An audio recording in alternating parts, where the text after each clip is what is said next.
Добре дојдовте во Клиника за се. Јас сум Менча Атанасова Точи. Во држава во која времето за пациентите со карцином значи живот, дали системот смее да дозволи да нема лекови? Месеци чекање за снимање и пропуштени шанси за рано откривање.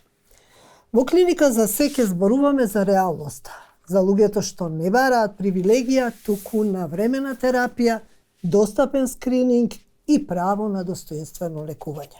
Затоа како изгледа борбата кога болеста не чека, а системот доцни за можни решенија, разговараме со Ана Марјановиќ од Здруженијето Хема Онко и Боријан Павловски од Здруженијето ЕСЕ. Добре дојдовте.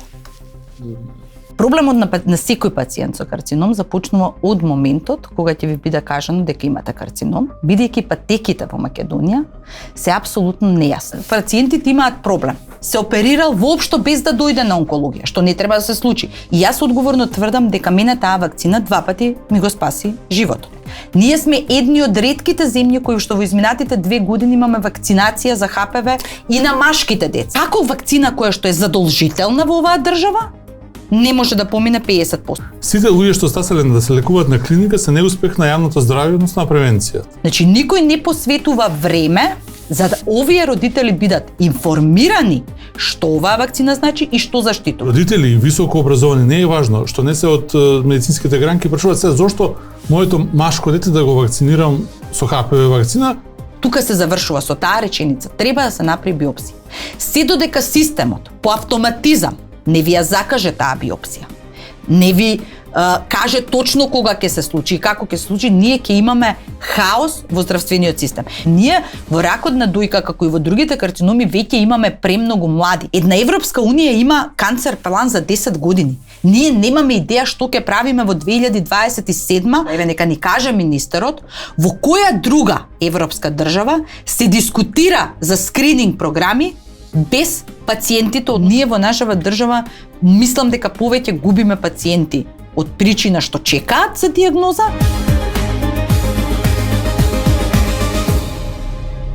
Ана, со какви препреки се соочуваат најтешко болните со карцином заради разни фактори, тука институционалниот фактор, па и човечкиот фактор?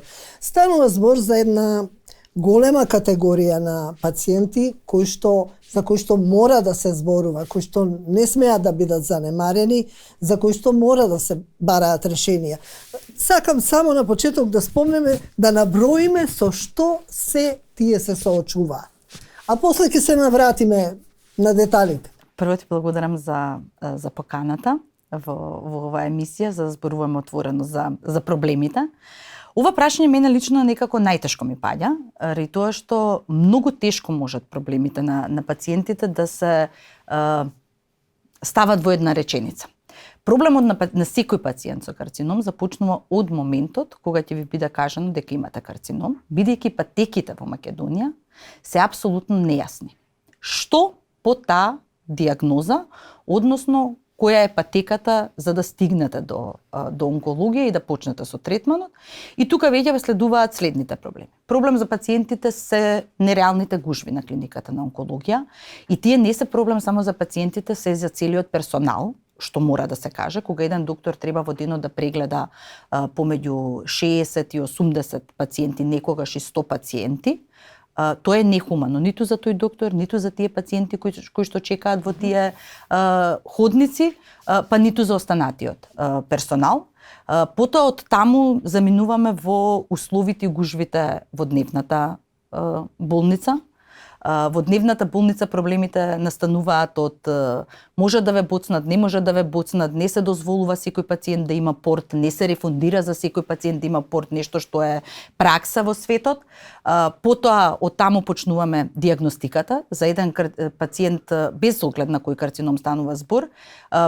Лекувањето трае со години и бара континуирана грижа, бара континуирано скринирање, континуирани прегледи кои што се недостапни.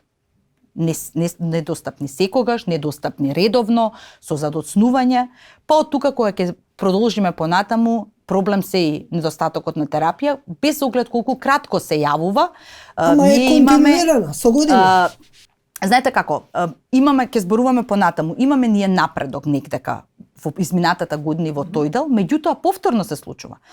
Еден ден да недостасува, не доставил дистрибутер, не се завршил тендер, па 2 дена нема, или како во овој случај сега 2 месеци пациенти останати без терапија. Значи, одиме на тој проблем. Од тука ќе одиме на проблемите, доколку станува збор за пациенти во понапредна фаза, ние, палијативна нега, малте не ја немаме во државата. Значи, апсолутно ја немаме во државата. Центар за болки, немаме. Центар за рани, немаме. Сјурајдер не функционира? Функционира, меѓутоа, колкави се капацитетите? Колкави се капацитетите, Сјурајдер не е ексклузивно место само за палијативна нега на канцер пациенти. Тоа е институција која што има за задача да ги згрижи сите во оваа држава, што значи дека е апсолутно недоволно. Така да проблемите со кои што се соочуваат онколошките пациенти се надоврзуваат еден на друг. За мене најголемиот проблем, кој што мислам дека и најмногу им пречи на пациентите, е некомуницирањето на сите чинители на здравствениот систем. Бидејќи вие на еден пациент, вие немате пациент, поголемиот дел од канцер пациентите се и диабетичари, и срцеви болесници. Терапијата може да предизвика проблеми. Комуникацијата помеѓу овие клиники, тоа се кај нас некако оди преку матични лекари, преку пациентот сам да се снаоѓа. Значи, целиот систем нема една, мене дури знаат и да ми замерат, бидејќи јас цело време велам дека треба сите. Не е една целина. Треба да биде целина. И јас сметам дека доколку системот стане една целина и се јасни патеките по кои што еден пациент треба да се движи, тоа е растаретување не само за самиот пациент, за самиот систем под број 1, а под број 2 веќе е и за персоналот на тие клиники. Како изгледа еден ден на една пациентка кога ќе дојде на онкологија? Сте го поминале тој пат, знаете како, со што, освен со овие проблеми? На што наидува, со што се Ајде да почнеме од фактот дека психолошката поддршка на па онколошките пациенти. Па и на работно место, па и нели? Значи, знаете како? Прво, психолошка поддршка апсолутно не постои. Да, има психолог, психијатар на клиниката за онкологија, меѓутоа тој е еден.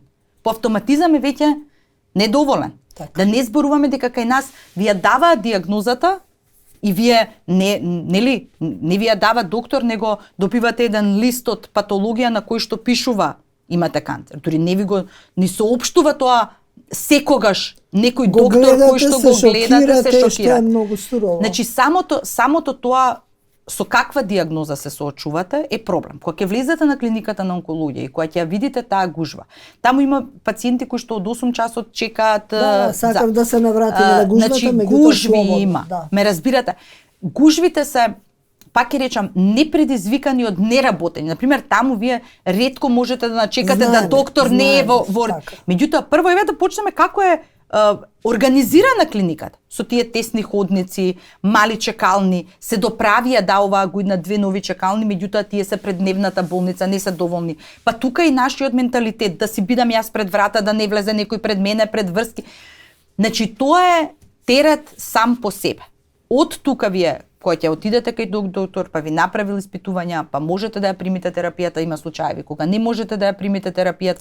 Значи, сето тоа е проблем за еден пациент, згора на се самата диагноза, вие кога ќе слушнете во првиот момент дека имате карцином, е доволно.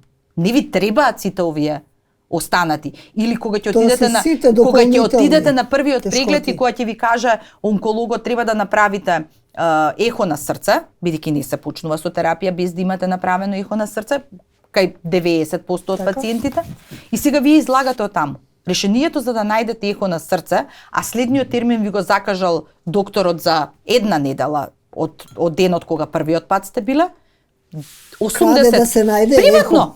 Приватно. Значи, проблемите се апсолутно континуирани. Имаме ние напредок, меѓутоа знаете како јас многу често знам да кажам, кога со години не се случуваат да работи континуирано во кохезија на целиот здравствен систем, ние со мали поправки на здравствениот систем во текот на неколку години не можеме да постигнеме здравство кое што ќе вроди со огромен плод. И сега тука знаете како има многу, зависи од која дијагноза. Например, и во светски рамки, меѓутоа и кај нас постојат неколку карциноми, како што се карциномот на дебело црево, карциномот на бели дробови, карциномот на најмногу е меланомот, во кој што комуникацијата и гинеколошките помеѓу хирурзите и онколозите е преку тие тумор бордови. До тој степен веќе усовршена, што од самиот старт резултатите на пациентите се подобри. Додека кај ракот на дојка тоа апсолутно го немаме. Кај ракот на дојка тумор бордот не постои, иако на хартија во оваа држава постои. Тој не функционира. И вие ги соочува, пациентите имаат проблем. Се оперирал воопшто без да дојде на онкологија, што не треба да се случи. Се оперираат во понапредна фаза, кога требало прво да се прими терапија, а они се оперирале, па си одложуваат терапија. Таму завршиле работа и не им кажале што понатаму. Значи, системот треба да ги води. Вие после една скрининг, само преглед и слично. Значи, треба да има точна патека, да вашите резултати до кој карцином одат на тој тумор борд. На тој тумор борд седнат тие доктори, одлучат, радиолог, онколог, хирург, што ќе се случува со патолог, што се случува со вашиот карцином, кој пристап е најдобар и дали прво ќе правиме операција, дали прво ќе го третираме тој канцер, дали ќе завршиме со радијација. И сето тоа го комплицира системот на многу повеќе нивоа. И со самото тоа и проблемите на пациентите. Так. Што се случува со превенцијата? Не само што се зголемува бројот на пациенти, туку е застрашувачка и смртноста за одредени групи на болести. Да. Па конкретно би почнал од ракот на грлото на матката и зошто зборуваме дека е многу важна превенцијата, затоа што вие правевте анализа за тоа, така? Да, веќе со години. Со години, повеќе 10 години ја следиме, го следиме спредувањето на скринингот на ракот на грлото на матката и прво еден заклучок е дека ние имаме скрининг на хартија. Зошто толку многу зборуваме за овој скрининг? Затоа што ракот на грлото на матката е првиот карцином за кој што Светска здравствена организација и многу држави во светот се заложија да се елиминира смртноста од овој вид на карцином. Тоа може да се постигне ако се опфатат 90% од населението од младите со вакцинација против ХПВ, 70% од жените, која што е многу опадната, нели? Која што е кај нас едва 50% со маки дојдовме до 50%. Да се опфатат 70% од жените со скрининг, а кај нас едва 30% се опфаќаат. И од оние кај што ќе се најдат промени, 90% да отидат веднаш на третман во разумно време. И со овие три навистина многу едноставни, да речем, методи. Чекори, методи. Многу едноставни. Значи, имаме вакцина и имаме скрининг за рак на грло на матка. Наједноставниот скрининг.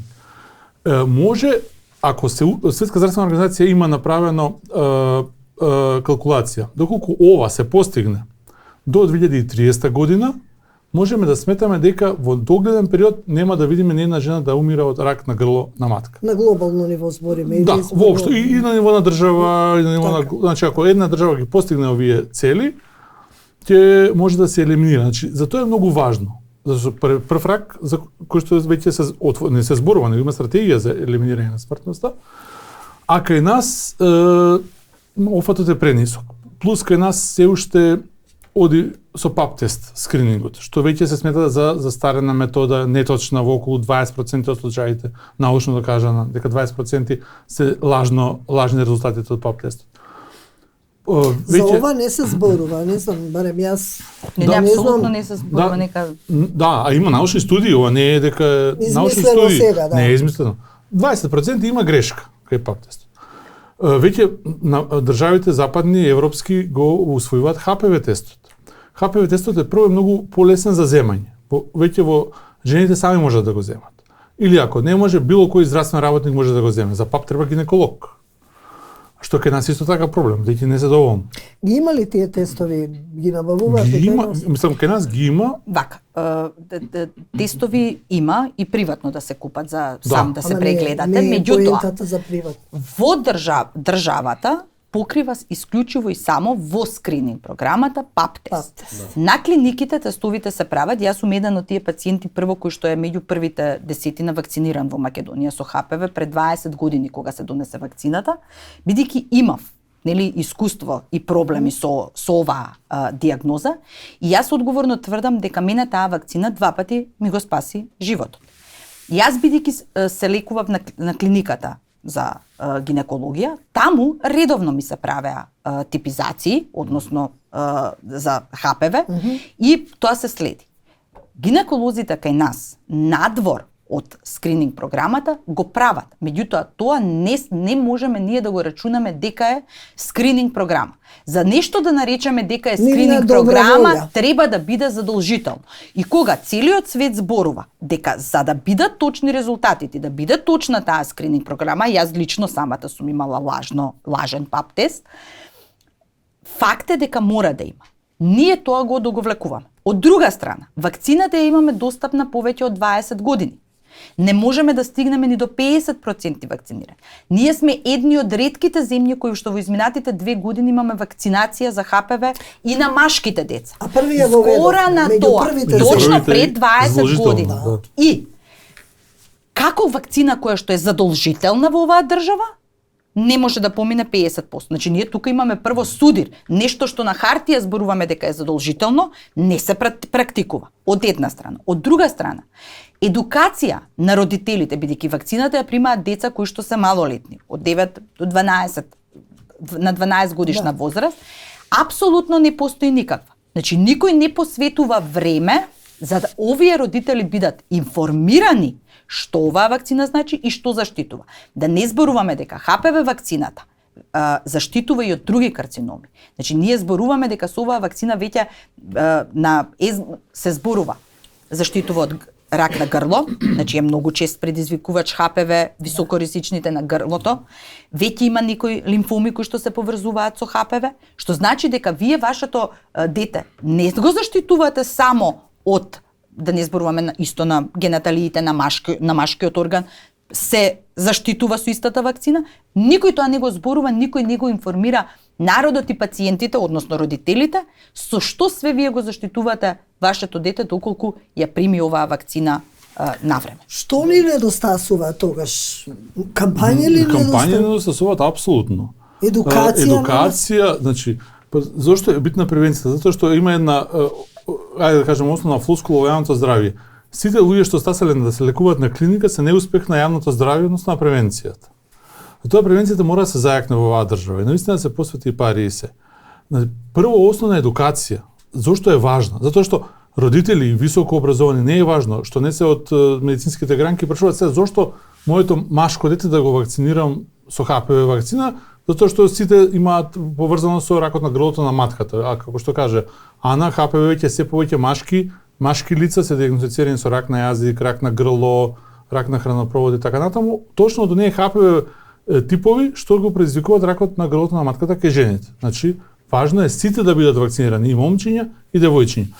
Дури државата направи да бидат до 19 години вакцинацијата, затоа што за жал многу родители под влијание на оние антиваксерски движења и така натаму, не си ги вакцинира децата и затоа остави државата простор до 19 години кои ќе бидат полнолетни да може да се вакцинират. Србија оди уште порадикално, дозволува на 15 години да даде детето, не веќе не е дете, меѓутоа малолетното лице, да даде согласност и сама да ја прими вакцината.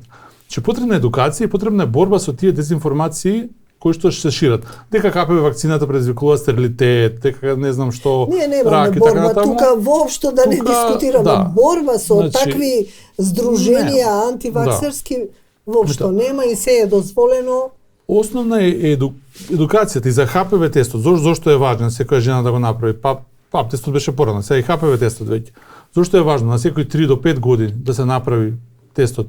Тоа го нема кај на скрининг организираноста, затоа што треба да е масовно, треба да е со кампањи, со едукација, со активно повикување на жените. Како да бидат информирани? Сега само преку матичен, така? Да, преку матичен гинеколог иде скринингот, преку матичен гинеколог, ако бидат поканети и постои платформата скрининг на здравство ГОВМК на Министерството за здравство. Ние пред неколку години баш направивме едно тестирање. Имаше една група од 20 жени од цела Македонија кои што закажаа преку платформата на скрининг здравство скрининг за рак на грло на матка и после месеци не добија воопшто никаков никаква покана или повртен одговор. Така да платформата Скрининг здравство, прво ова кое што го кажува господинот е апсолутно точно, значи има пациенти кои што веднаш добиваат, има пациенти кои што не добиваат. Меѓутоа, вие да одите под претпоставка дека во земја како Македонија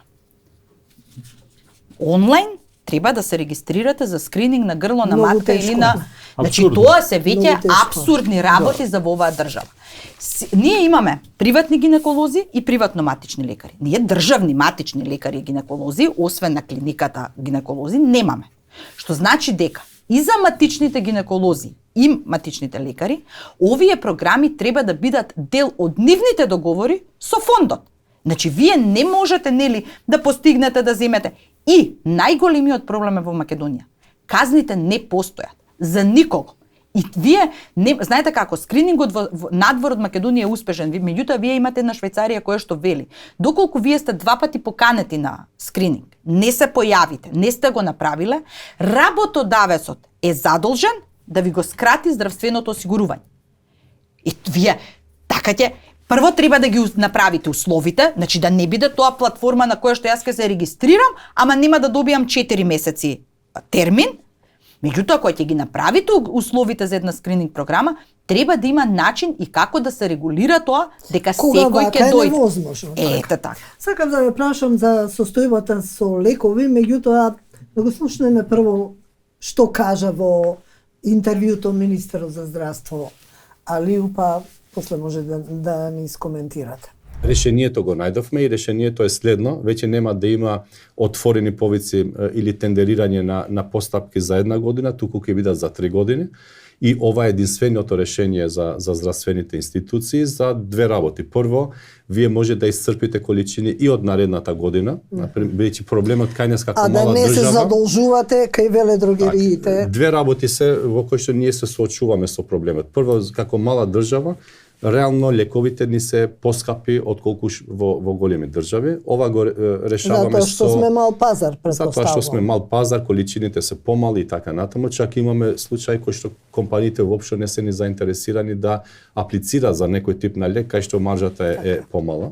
И тука го решаваме моментално со директни преговори според законот и тука намаливме веќе неколку лека и тоа процентуално по 10-15%. Вториот момент е 3-годишни јавни набавки, која што и тие ќе бидат посигурни, ќе знаат дека ќе пласираат за 3 години одредена количина за една земја. Тука исто така се намалува цената, но од другата страна пациентите нема да чекаат лек, бидејќи истите ќе ги има цело време на клиника. Набавките ќе бидат централизирани преку министерство или сега клиниката си ги набавува? Моментално се децентрализирани и тоа е дополнителен проблем. И поскапо и гледате не само во таа клиника, во неколку клиники имаме задоцнување. Едни се заради административни процедури, другите се заради тоа што компаниите кои што треба да ги увезуваат, каснат и така натаму. Централизирано ќе биде, но во моментот наоѓаме начин како тоа да биде. Знаете, секој процес кој што се менува, мора да бидете сигурни дека менувате за подобро, не се менува за да креирате дополнителен хаос во здравството. Но сигурно од наредната година веќе ќе имаме централизиран систем на набавки. Не ми кажавте кога ќе ги добијат овие лекови? Значи тие лекови се заменуваат, не се пациентите без лек, значи се третираат истите. Едниот лек веќе е во процедура, административна процедура за да може да влезе да се употреби. Вториот закаснил заради исто така административни процедури, значи не се јавил, па уште еднаш требало да се повторува постапката. Се согласувате ли со ова што го кажа министерот Алију? Апсолутно не. Мене ми е прво многу жал што министерот не е со нас во емисија, посебно кога беше предвидено интервју да биде, да. Затоа ви го пуштив парчето. Значи, во однос на лековите, прво не е точно дека пациентите добиваат замена за тие лекови. Некои пациенти имаат комбинација на лекови, па примаат дел од лекот, меѓутоа овие лекови не ги примаат, значи не секој лек на онкологија има замена. Од друга страна, колку и да звучи позитивно и симпатично изјавата дека 3 годишно ќе се набавуваат лековите, ние имаме многу проблеми по патот. Регистар на пациенти со рак во Македонија не постои. Во моментот се набавува според бројките на клиниката. И предвидувањата се прават врз основа на бројките на клиниката. Колку и да се точни, а се точни бројките на клиниката оваа година, барем изминатава година со сигурност, што правиме со оние пациенти кога ќе стигнат до оваа скапа терапија, а претходно се лечеле во Битола, се лечеле во Тетово, се лечеле во приватните болници, кои што се влеваат во системот на клиника. Што значи дека ние проекции за набавка без регистар на пациенти на ниво на држава, Кој треба да го прави тој регистар? Министерство за здравство. Институт за јавно здравје? Значи, без разлика. без разлика сето тоа спаѓа под Министерството. Значи Министерството не може да планира некакви лекови без. Има иницијатива во овој момент да има и молекуларен борд, кој што, бидејќи вие во канцерот не можете да предвидите и дали на некој пациент ќе му треба или нема да му треба. Од друга страна, ние официјални протоколи во Македонија, издадени од Министерството за третирање на канцерите, немаме. Има интерни на клиниката за онкологија.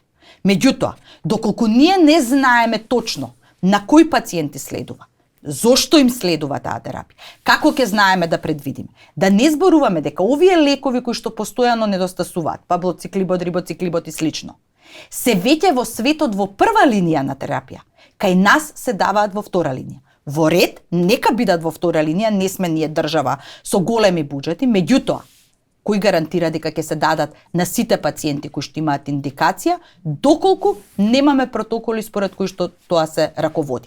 Клиниката на онкологија во изминатиот период е точно дека има конзилиарно одлучува за оваа терапија, што е одлично. Меѓутоа, кога вие ќе ограничите клиниката со буџет, пак постои фактор кој што треба да одлучи дали овој пациент ќе го добие или оној пациент ќе го добие лекот, бидејќи ние немаме отворен буџет во кој што ќе дискутираме. Од друга страна, овие лекови треба да бидат веќе на позитивната листа. Можеби ќе чекаме, да, се многу скапи лекови, можеби партиципацијата ќе биде поголема за овие лекови. Меѓутоа, тоа ќе им дозволи на пациентите да имаат поголем достап до таа терапија од една страна, од друга страна, како ние без протоколи функционираме. Што по таа линија? Ке се навратим и на тоа, јас само сакам да го најавам сегмент од совети, па се враќаме повторно во студиото.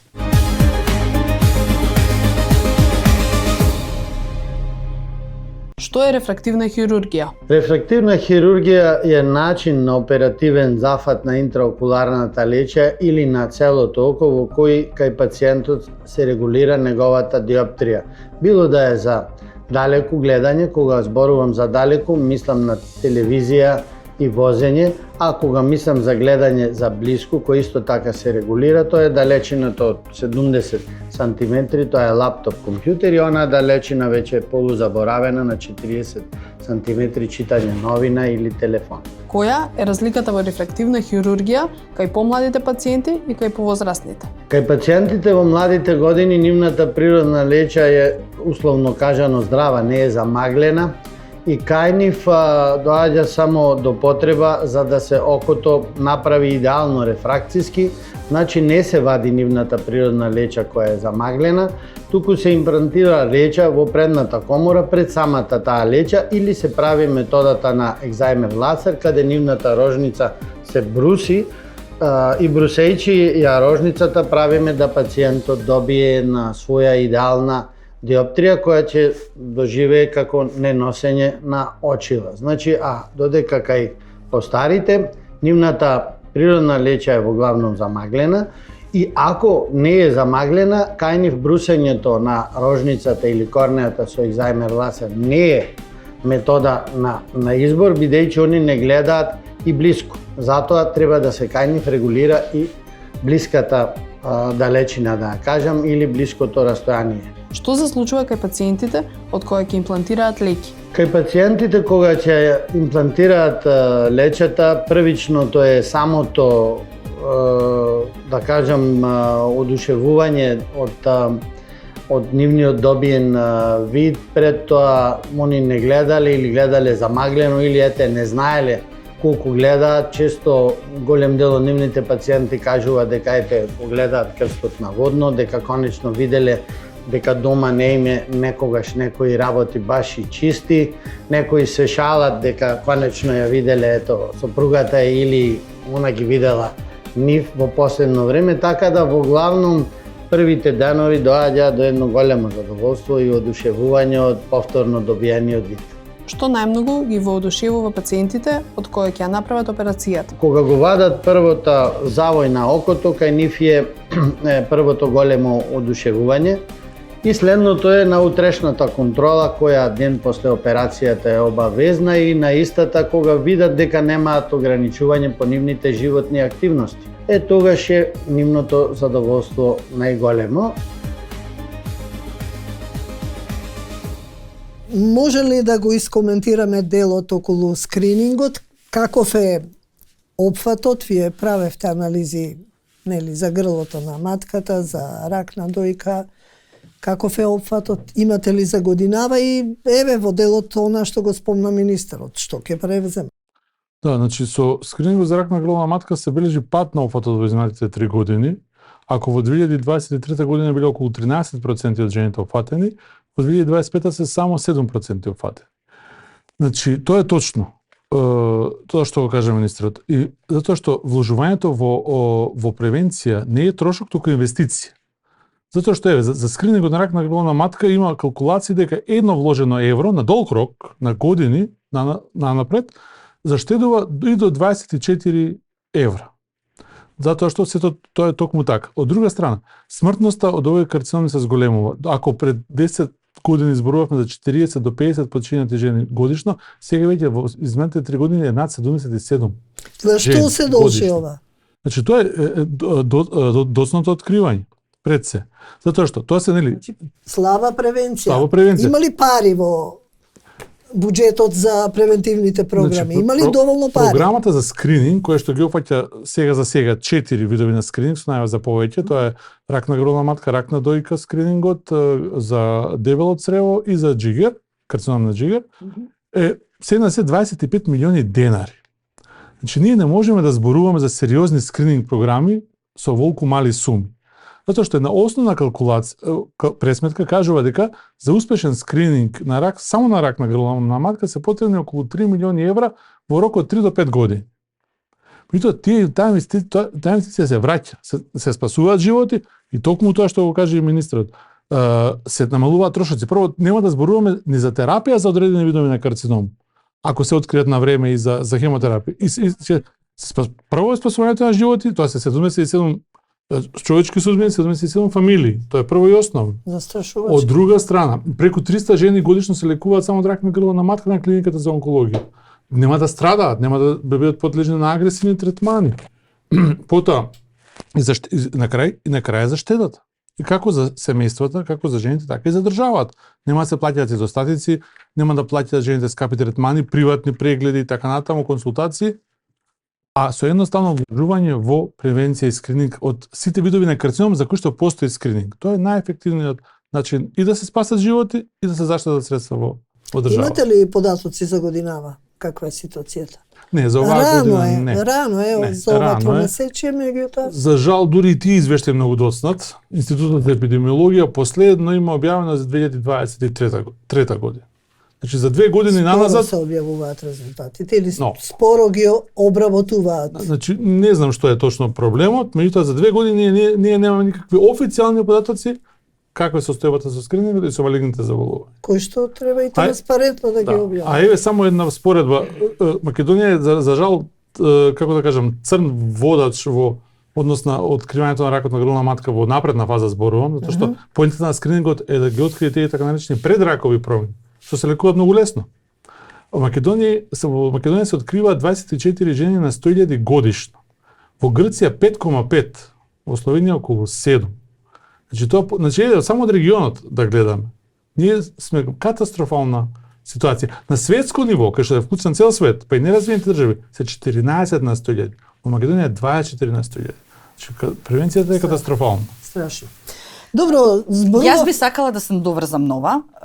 Значи и министерот спомна и овдека дискутираме, не треба воопшто да се дискутира, зошто е добро скринингот. Значи јас тоа секогаш го кажувам Дискутираме за луѓето да разберат, заради едукација. Не сакам да кажам дека министерот во својата изјава во интервјуто кое што го гледавме, кажува, нели, зошто е добро да го играме. Ние знаеме зошто е добро да го играме. Проблемот е што години наназад ние имаме некакви квази скрининг програми кои што апсолутно не даваат резултати и тука е главниот проблем. И тука не е проблемот само во скрининг програмата и како вие ќе ги повикате пациентите и како ќе ги лекувате пациентите, нели, потоа. Проблемот е што кај нас патеките се нејасни. Вие кај ракот на дојка, например, претпоставувам дека истото се случува и на грло на матка. Во моментот кога и да имате скрининг програма, ако таа скрининг програма не е комплетна и вие отидете, ве прегледаат на тој. И како во моментиве во Македонија ќе ви речат треба да се направи биопсија. Тука се завршува со таа реченица, треба да се направи биопсија. Се додека системот по автоматизам не ви ја закаже таа биопсија, не ви каже точно кога ќе се случи и како ќе се случи, ние ќе имаме хаос во здравствениот систем. Ние имаме и интерна за ракот на дојка во нашата група направено на Facebook точно за скрининг програмата и податоците се застрашувачки. 39% се диагностицирани во втор стадиум, 33% се во трет стадиум диагностицирани со рак на дојка. Дури 68 пациентки со само преглед. Тука имаме нов проблем. Што правиме со оние пациентки кои што се прегледале со само преглед, напипале некаква промена и треба да најдат ред. Јас сум една од тие. Јас во скрининг програмите не спаѓав бидејќи бев диагностицирана на 38 години. Знаете која е процедурата за вие да најдете термин на државно? Непостоечка. Непостоечка. Вие во овој скрининг сега кој што го имавме претходно, ради скрининг програмата вие не можете да закажете термин. Треба тоа да е со објаснување, па да чекате. Немаме ние за ништо јасни патеки. Матичниот, дали ќе фати или нема да. И вие повторно имате да огромен број од тие пациенти кои што и со само преглед, што е уште позначено, бидејќи ние во ракот на дојка, како и во другите карциноми, веќе имаме премногу млади. Јас бидејќи се занимавам со тоа, не можам да ви го објаснам бројот на пациентки кои што се како мене. Под 40 години неопфатени од скринингот, а имаат карцином. И вие знаете, во мојот случај, например, јас веќе еднаш кога бев оперирана, мене никој не ми препорача мамографија, па 4 години подосна ми се случи, па требаше отидам на приватно, за на приватно некој да ми рече, ама ти си во висок ризик на пациенти, си требало да направиш мамографија. Кој прави мамографија без тоа му биде препорачано од доктор?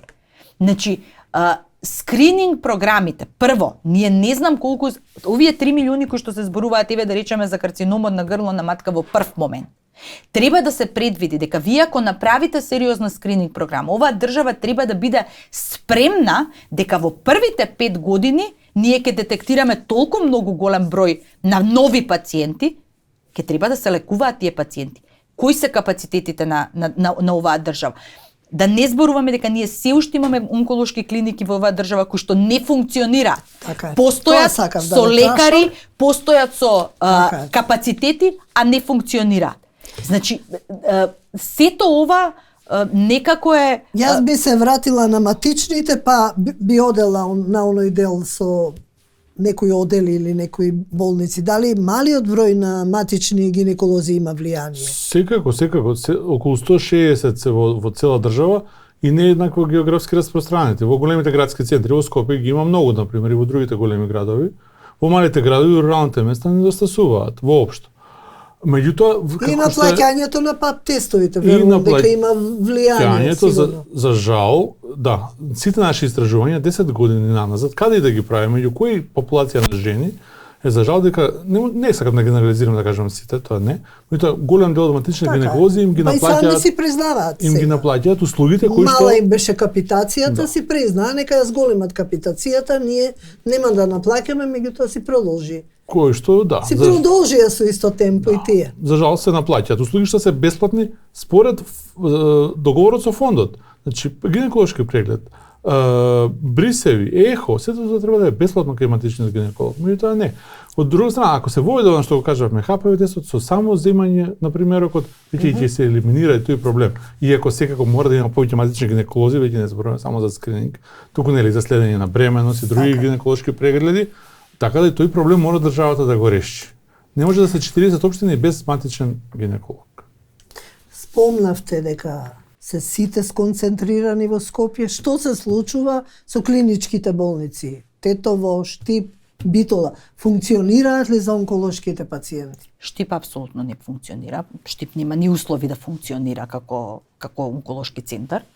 Битолскиот во Битола има капацитети, меѓутоа пациентите од различни причини, јас не би сакала да навлегувам, меѓутоа тука имаме се од однос на доктори, од начин на третирање и слично, голем процент на пациентите доаѓаат во Скопје, со тоа што имавме позитивно исчекор од страна на онкологија да испраќа секој петок во месецот лекар таму, меѓутоа ние веќе почнавме да добиваме информации од пациентите дека лекарите од онкологија одлично ги примаат таму, меѓутоа дека потоа со апликација на терапијата или промена во начинот на кој што треба да бидат третирани, имаат отпор од персоналот, клиниката и слично на клиниката во Битола. Во Тетово они работат. Зашто се работи? Тоа веќе не, јас не сум била во Битола, се надевам дека во скоро време ќе можеме да одиме и да ја посетиме клиниката. Како здружение можете како здружение, отидете, меѓутоа пациентите се незадоволни. Јас го зборувам она кое што го добивам како информација од пациентите. Тетово работат со гради и со простата. Од таму слушаме позитивни коментари, меѓутоа од друга страна и овие центри кога болеста ќе напредне и во поголема фаза и слично ги испраќаат пациентите на клиника најчесто поради тоа што терапија има имунолошка, биолошка на клиниката, нема се уште, сега може би со овие најави на министерот дека тоа ќе биде централизирано и од едно место ќе се набавува, може би нешто и ќе се реши. Клиниката 8 септември почна да работи, меѓутоа исто со два типа на карциноми, со простата и со бели дробови, со гради, тоа постепено треба да се мени. Меѓутоа, знаете како, јас имам јас децентрализацијата во принцип во Македонија не ја сакам, ри тоа што ние сме премногу децентрализирани, дури имаме заборавено како да комуницираме едни со други. Јас сметам дека периодот, посебно во онкологијата, треба да биде ресоциализација и како да научиме да заедно комуницираме. Бидејќи не можете вие да Тетовската клиника или Битолската клиника се сметаат како засебни центри, а при тоа имаме универзитетска во Скопје. Значи, тука треба да има постојана комуникација и во терапија, и во кој пациент како да се третира, и овие одлуки не треба да бидат оставени, да биде тоа само на. Од друга страна, ако веќе зборуваме за децентрализација, во тој случај треба да се размислува на помали места, каде што ќе има услови за дневна болница, што значи да има персонал кој што ќе ја спрема таа терапија и да не треба пациентот да патува од Струмица, да тргне са Бајле во 4 саат, да дојде во Скопје во 8 саат да прима терапија.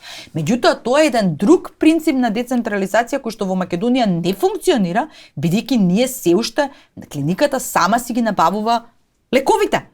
Ме разбирате? Добро, а Битола се Битола си имаат собствен буџет и си набавуваат своји лекови. Со тоа што повторно ќе кажам, пациентите, најголем дел кој што се на оваа терапија, која што се надополнува со бучерите. Постои тој расчекор, ако во Скопје им дадат лекови, во Битола не ја дали се разбира, од проста причина што ние регистар немаме, ние секоја клиника е сама за себе, значи вие не можете да нема флуидност на тој пациент. Не може тој пациент да не може да не ви раскажувам, ние имаме примери за пациентка оперирана во Велес со карцином, испратена од Велес со рана во кочани, таму во раната имаме мал милион проблеми. Се шета низ цела држава пациент кој што се знае дека е онколошки пациент, се знае дека Тешко има проблем, болен. тешко болен и кој што на крајот на денот треба да има, нели, патека по која што треба да оди и да добие третман, терапија или што и да е тоа што следува. Затоа на самиот почеток реков, проблемите не можеме да ги ставиме во еден кош. Да, скринингот ќе реши проблеми на долги стази, од друга страна, не смееме да заборавиме дека во Македонија, еве сега го слушам министерот, он оформил нова група од како е дојден. Не го разбирам моментот, дори тоа што постоеше група во која што јас имав посебно загради, бев повикана и да учествувам. Зошто сега има нова? Навистина не би знаела, бидејќи имаше направено прогрес во однос на скрининг програмата и во групата која што работеше во текот на 2025 година на нова скрининг програма. Ние менуваме стратегија, колку што минуваме министри. Што е проблем? Една Европска Унија има канцер план за 10 години. Ние немаме идеја што ќе правиме во 2027, а не се бориме ние со канцерот, со адхок програми денеска и утре.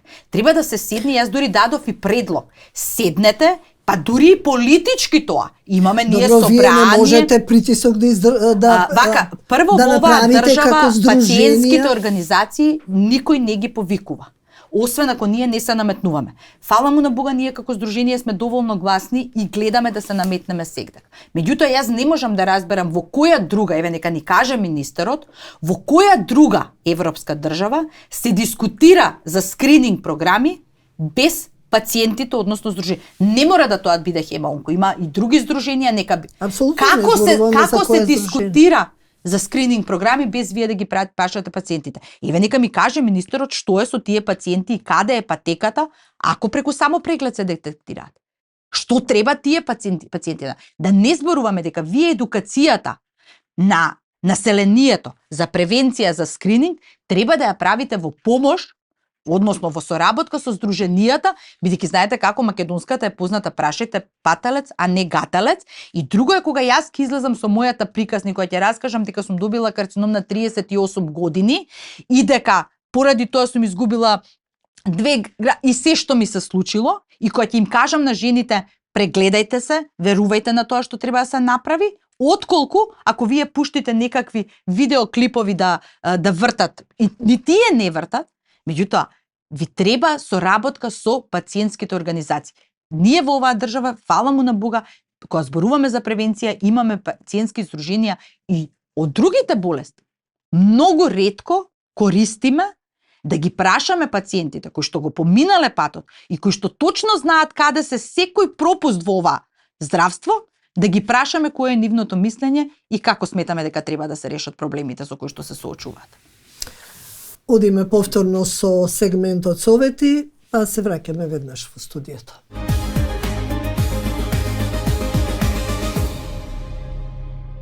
Што всушност представува детоксикација? Детокс или детоксикација е процес на поттикнување на природните механизми на нашиот организам за елиминација на насобраните токсини. Нашиот организам има природни системи за детокс, односно чистење на организмот, а тоа се црниот дроб, белите дробови, кожата и бубрезите. Колку често треба да правиме прочистување на организмот? Потребно е барем еднаш до 2 пати во годината да направи чистење на организмот, чистење на органите, на клетките, на ткивата. Таа детоксификација е потребна за да се отстранат, односно да се исфрлат насобраните токсини, акумулираните штетни материи во нашиот организам. Зошто е корисно да се прави детокс? Со очистењето, односно детоксикацијата, го подобруваме не само дигестивниот систем, подобреното варење на храната, го чистиме организмот и целокупниот биоритам како тој понатаму ќе работи, се нормализира, добиваме поздрав, посвеж изглед на самата наша кожа и сите процеси кои што се одвиваат во нашиот организам започнуваат синергистички да работат и да се надополнуваат едни со други. Drain Flora Bio прави длабинско прочистување на 5 органи елиминатори: црн дроб, бубрези, црева, бели дробови и кожа. Што може да очекуваме од Drain Flora? Комплетен сервис за телото. Најчесто содржи мешавина од многу билки, бреза, чичок, коприва, кои помагаат за целосно исфрлање на токсините. Селимине био ампулите прават елиминација на вишокотечности и борба против целулитот. Клучна состојка е зелениот чај во комбинација со билки кои прават дренажа на организмот, тоа се брезата и мелисата. Очекуван ефект при редовна употреба е исфрлање на водата од кивата, со што се намалува чувството на тежина, на подуеност и се дефинира силуетата на телото. Нопал био, неговата функција е контрола на телесната тежина и на апетитот. Што всушност представува нопал, тоа е вид кактус, богат со растителни влакна. Влакната од нопалот ги врзуваат мастите и шеќерите од храната, спречувајќи ја нивната целосна апсорпција во крвта. Помага во регулирање на шеќерот и дава чувство на ситост. Спирулина био, зелениот детокс, познат и доста популарен, кој со редовна употреба дава енергија и виталност за време на детоксот. Покрај употребата на билните препарати, кои што веќе ги споменавме за чистење на организмот, за детоксикација на организмот, јас би дала препорака и за уште еден препарат кој што може да го најдете на пазарот и во нашите аптеки, а тоа е ДМСА, суплементот или димеркапток или барна киселина.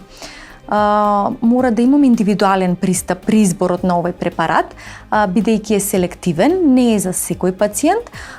Особено е важно да го употребуваат пациентите кои што се изложени и работат со тешки метали. Значи го чистиме организмот од присуството на тешки метали. Тоа може да биде оловото, живата, затоа е од исклучителна важност кога го употребуваме овој препарат да користиме и дополнителна суплементација на антиоксиданси и минерали, бидејќи кога го чисти телото и организмот, ДМСА не прави селекција, значи прави едно целосно чистење, односно ресетирање на организмот од присуството на тешки метали. Ние тука зборуваме за протоколи, зборуваме за повеќе годишна стратегија. Имаме ли современа терапија на клиниката за онкологија?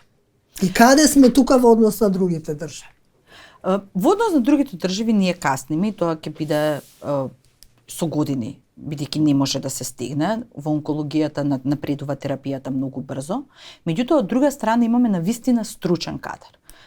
На клиниката на онкологија навистина постојат доктори кои што ги следат светските текови и ги следат светските протоколи.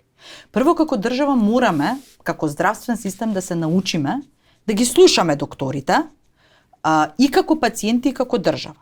Значи, она кое што докторот ќе го препорача, мораме да си ја вратиме до вербата во докторите, во она што не соведуваат. Од една страна како пациенти, од друга страна системот мора да се научи дека доколку еден доктор кажува дека одредена терапија треба да се даде на некој пациент, дека тоа е навистина така, и оние протоколи, посебно кога зборуваме за онкологијата, да не бидат напишани од никој во министерството кој што не е поврзан со работата, него да се следат и предлозите на докторите од клиниката, од една страна, од друга страна и на светските организации. Што се однесува до терапија, ние имаме навистина исчекор оваа година, посебно кај ракот на бели дробови, кај меланомот. На огромно задоволство до оваа година имаме и за трипл негатив канцерот на гради, оние пациентки кои што се со генетски мутации, добиваат терапија, која што до оваа година не беше достапна. Ги следиме тековите. Меѓутоа сме далеку од она кое што треба да биде. Дали тоа се должи на недоволно средства или на недоволна организација, не е нешто кое што јас треба да го недобри планирање, не треба да го одговорам. Меѓутоа, она што го знаеме како пациенти и како пациентска организација која што со ова се занимава со години е дека без регистар, без стратегија за скрининг, за превенција од рак во наредните 10 години, без светски протоколи и без реорганизација на здравствениот систем, ние тука зборуваме и за диагноза и како се следат тие болести. Знаете како ние во нашава држава мислам дека повеќе губиме пациенти од причина што чекаат за диагноза, него што реално губиме од било која друга аспект. Меѓутоа сме научени. Купи го апаратот и проблемот сме го решиле. Не сме го решиле проблемот доколку немаме кадри кои што ќе ги работат тие апарати и доколку не знаеме, повторно се враќаме на патеките. Со самото тоа и на терапијата. Доколку ние трчаме да ги стигнеме светските трендови во терапија, со вакви диагностики, кога вие ги диагностицирате луѓето во 3-4 стадиум, апсолутно тврдам дека никогаш нема да бидеме во однос на Европа. Дали ме разбирате? Значи не може држава од мала колку што е Република колку што сме ние, а не можеме да се организираме. Така. Значи сето дека ние ги диагностицираме овие болести во волку доцна фаза, ние, бидејќи знаете како лесно е да се третираат со современа терапија 20 на 30 пациентки. Меѓутоа, ако станува збор за бројки од 100, од 200, од 300 пациенти, никогаш нема тоа да го постигнеме. Треба ли нешто да се смени во пристапот? Дефинитивно треба. Или лекар сте. Да. На крајот на крајштата. Да. Она што веќе беше испоменато оддавна, че треба да се воспостави систем на лекување во кој ќе биде пациентот во центарот. Значи не вако фрагментиран систем. А пациентот е изгубен во системот. Да, ова фрагментиран систем. Да, точно. Да. Значи токму на потребите да се води, да системот да се организира да му се задоволат потребите на секој пациент индивидуално. Тој пристап. Од друга страна, у пристапот на превенција зборувавме доста за скрининзите, меѓутоа нешто уште поважно, тоа е примарната превенција. Да. Примарната превенција, односно да се спречи општо појавата на карциноми. На тоа треба долгорочни стратегии да се воспостават. Тоа се мултидисциплинарни. Од борба против пушење, зголемена физичка активност, здрава исхрана и така натаму, што значи на долг рок превенција од заболувањата. А секако по зголемена достапност до услугите, здравствените услуги за потребите и на рано откривање и на третман на карциномите. Затоа што, за жал, и тоа е еден голем системски проблем на нашето здравство. Не само за карциномите, меѓутоа и карциномите тука спаѓаат секако. Тоа што по одредени специјалности нема доволно доктори специјалисти, почнувајќи од патолози, онколози, уролози, радиолози и така натаму.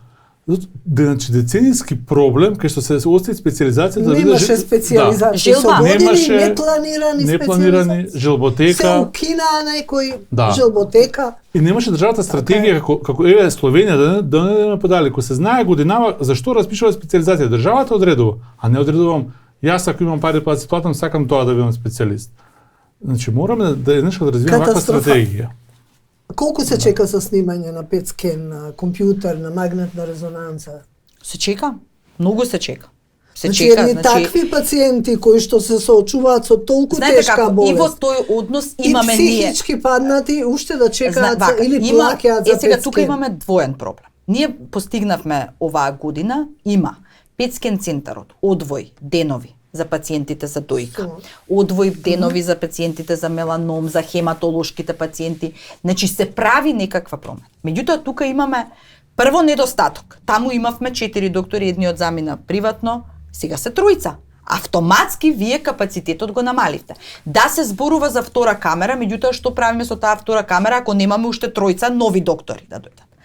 Од друга страна, јас бидејќи правевме анкета која што просекот горе-доле за чекање е помеѓу 1 и 3 месеци, меѓутоа она кое што мене најмногу од оваа анкета ми беше поентата да ја постигнеме, зошто пациентите прават толку испитувања. Некогаш е тоа по иницијатива на докторот, во проценти, за лична сигурност 60% од пациентите, значи од овие 180 анкетирани, за лична сигурност бараат да се направи тоа испитување. Поради препорака од друг пациент имаме 7%, поради симптоми имаме 10 пациенти. А во однос на тоа дали сама инсистира пациентката или докторот препорачал, 38% се по препорака на доктор, а 62% од овие снимања се по препорака на побарање на самиот пациент. Што ви кажува тоа? Дека ние како нација прво не им веруваме на докторите. Од една страна, значи автоматски не му веруваме на системот. И ние го преплавуваме системот. Значи не секогаш има точни протоколи кои што се светски и кои што кажуваат во следењето на карциномот. Кога треба да се снима пациентот, што треба да снима пациентот, зошто тоа треба да го снима или не треба да го снима пациентот. Ние имаме желби. Доколку докторот не ви исполни онкологот желбата, во тој случај имаме ситуации, одат кај хирургот, одат кај на приватно, одат кај друг доктор со друга дијагноза и они повторно стигнуваат до тој магнет, до тој компјутер, до тој петскен. И сето тоа се слива во истиот систем. И повторно ние завршуваме на тоа дека пациенти на кои што сериозно им треба за терапија следење, за следење на болеста, за следење дали треба операција или не треба операција, чекаат скапоцено време за да стигне. Значи не можете, и затоа се љутам јас кога ќе ми речат, не можеме овој систем, ниту еден систем да го гледаме вака. Значи треба да почнеме да го градиме одново. Значи ние во таа онкологија не можеме да заборавиме каков скандал имавме пред неполни 3 години.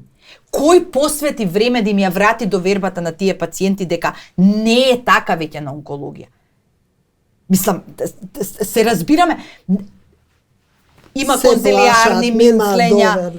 Значи, не мораме да посветиме време на тоа дека луѓето треба да го прифатат и да си ја вратат довербата. Никој не верува во оваа држава. Антибиотиците, сите користиме антибиотици, или тоа што сметаме дека знаеме подобро од матичните лекари. Крвни слики правиме кој колку сакаме во оваа држава, и тоа што сметаме. Значи сето тоа зборува дека македонскиот народ апсолутно нема никаква доверба во овој систем. И не можеме ние да градиме систем или да бараме од нашите пациенти, од нашите граѓани да прават скрининг програми, да се вакцинираат, доколку они не му веруваат на системот. Така е, си веруваат на самите себе. Сакав кратко само да ве прашам околу транспарентност. Имате ли проблем при добивање на податоци и да привршуваме? Да, за жал да. Поготово оваа година Министерството за здравство дури не само што ви кажав, последните јавно објавени податоци се од 2023 за скрининзите. Тие се спори при објавување или вие не ги добивате Институтот за епидемиологија е одговорен да ги подготви тие извештаи. Што и како се случува, значи од различни институции добиваме различен одговор, се префрла топката вината едни на други. Значи не знам да кажам каде точно вината, кога сите си ја префрлат. Меѓутоа, ако се стави се на куп, излегува дека немаме систем треба да се прави. Да, Добро, јас ви благодарам на разговорот. Во некоја друга прилика сигурно ќе имаме можности за многу повеќе. Благодарам многу за поканата. Ви благодариме за поканата.